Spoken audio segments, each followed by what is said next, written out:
Apakah anak-anak bisa membayangkan bagaimana rasanya bila kita tidak mempunyai Alkitab dalam bahasa Indonesia? Tentu kita sangat sedih, tidak bisa mengerti doa Bapa kami dan cerita Alkitab yang lain. Di negara Jerman beberapa abad yang lalu, rakyat tidak bisa mendapatkan Alkitab dalam bahasa mereka sendiri. Terus pakai bahasa apa, Pak? Hanya beberapa pemimpin gereja yang menguasai bahasa Latin bisa paham isi Alkitab. Ditambah lagi hanya segelintir orang yang memiliki Alkitab sehingga dapat membaca setiap hari. Benar-benar sedih. Padahal sekarang kita bisa menikmati Alkitab dalam bahasa sendiri. Jadi, siapa yang berjasa sampai Alkitab bebas dibaca orang percaya? Banyak orang yang dipakai Tuhan untuk menerjemahkan Alkitab ke dalam berbagai bahasa. Namun, kita tidak boleh meremehkan peran Martin Luther yang menjadi pelopor. Halo teman-teman, siapa yang bersyukur bisa mendengarkan firman Tuhan? Secara rutin, kita membaca dan hari ini sampai pada Yohanes 18 ayat 24-27, yakni tentang seseorang yang dijatuhkan namun diselamatkan kembali. Siapa dia? Perhatikan baik-baik. Shalom sahabat PDKA, kita berjumpa lagi di dalam renungan hari ini. Mari kita berdoa terlebih dahulu. Bapa di dalam surga, terima kasih ya Tuhan, kembali kami masih boleh merenungkan firman-Mu.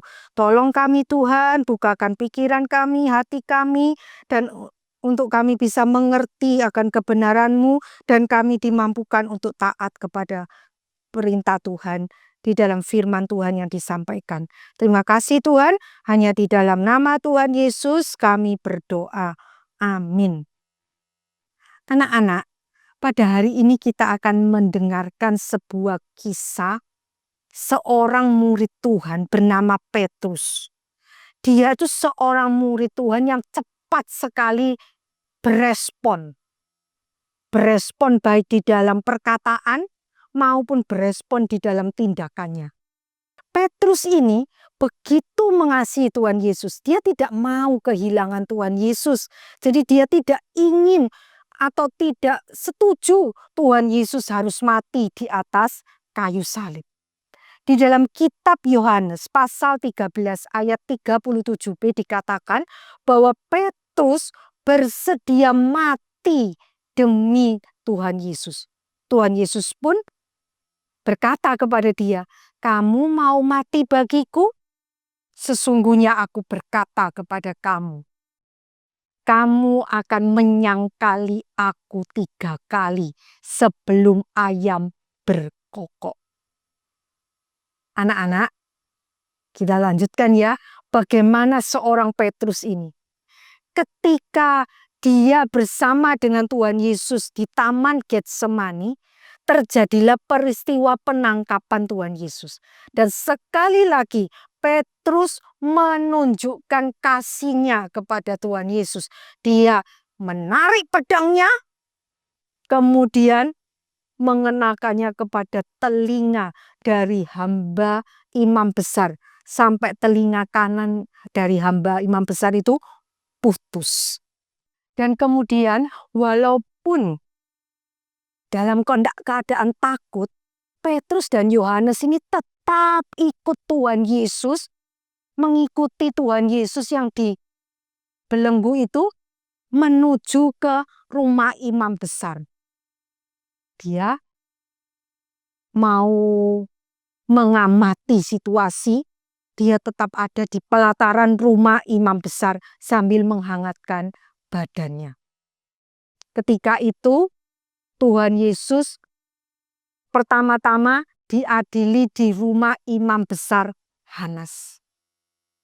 Dan pada saat itu ada orang yang mengenali Petrus sebagai murid dari Tuhan Yesus. Tetapi Petrus tidak mau mengakuinya. Petrus yang sudah melakukan kesalahan ini tidak bertobat. Tetapi Petrus kembali mengulangi dosa yang sama. Jadi ketika Tuhan Yesus dibawa dari rumah imam besar Hanas ke rumah imam besar Kayafas dalam kondisi dibelenggu, sekali lagi ada orang yang mengenali Petrus. Dan Petrus pun menyangkal, tidak mengakuinya.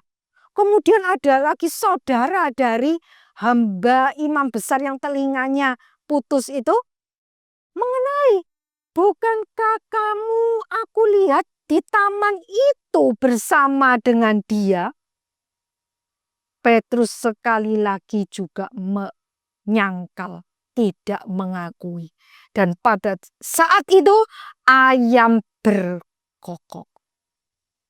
Wah, anak-anak, di sini kita melihat ya, ketika Petrus tidak bertobat dari dosa penyangkalan yang pertama, dia kembali melakukan penyangkalan kedua dan kembali melakukan penyangkalan yang ketiga.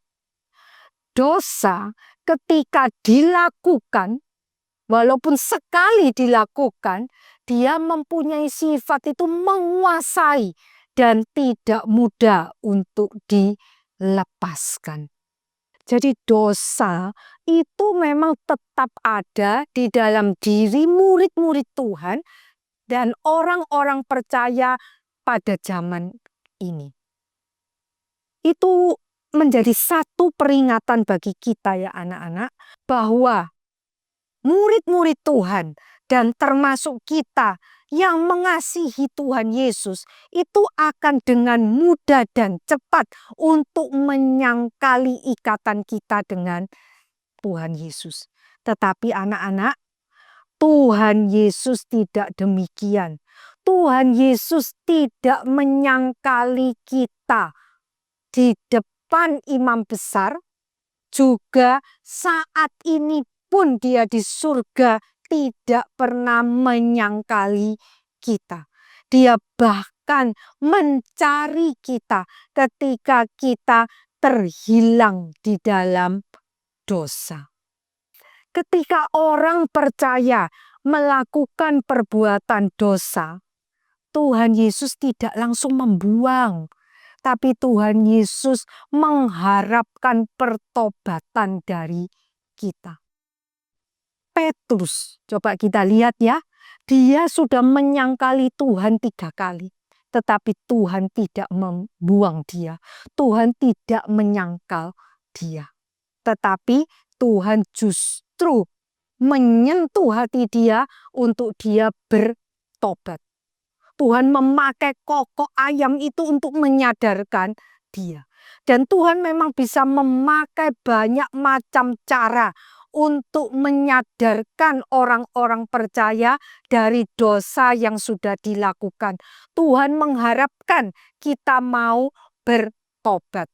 Roh Kudus akan terus menolong kita, menyadarkan kita akan dosa-dosa kita, dan membawa kita kepada pertobatan. Ketika Petrus sudah bertobat, hal yang luar biasa terjadi anak-anak. Dia menjadi berani mati untuk Tuhan Yesus. Dan dia bisa menuntaskan tugas dia sebagai rasul. Dan dia mati sebagai martir. Ini jadi satu perenungan kita hari ini. Anak-anak, kalau kita melakukan dosa, mari kita akui dosa kita.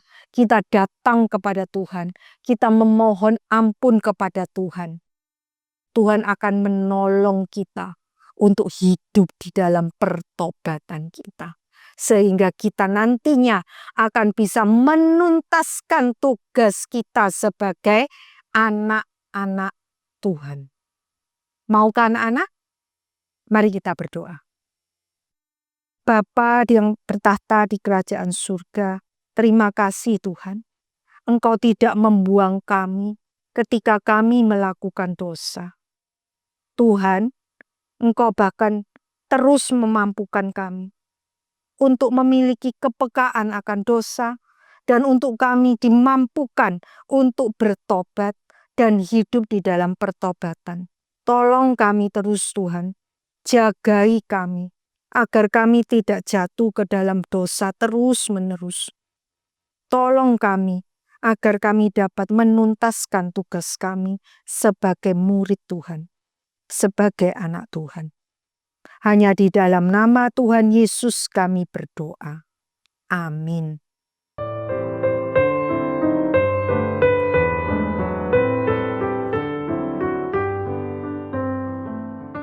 Kayla terus terang bicara pada sahabat BTKA.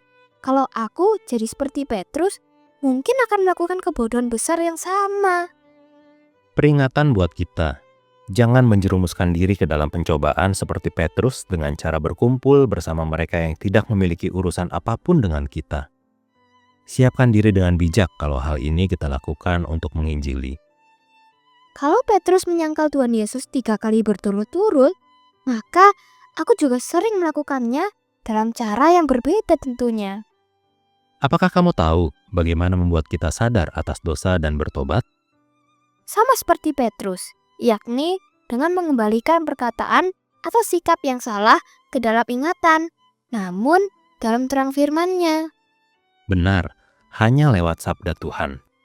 Perhatikan, Yesus tahu apa yang akan terjadi, dan lihatlah Petrus dibuat tersipu-sipu mendengar suara ayam berkokok yang mengingatkannya untuk melihat kembali pada gurunya. Begitulah, sama seperti Petrus, kita adalah manusia yang lemah tidak berdaya.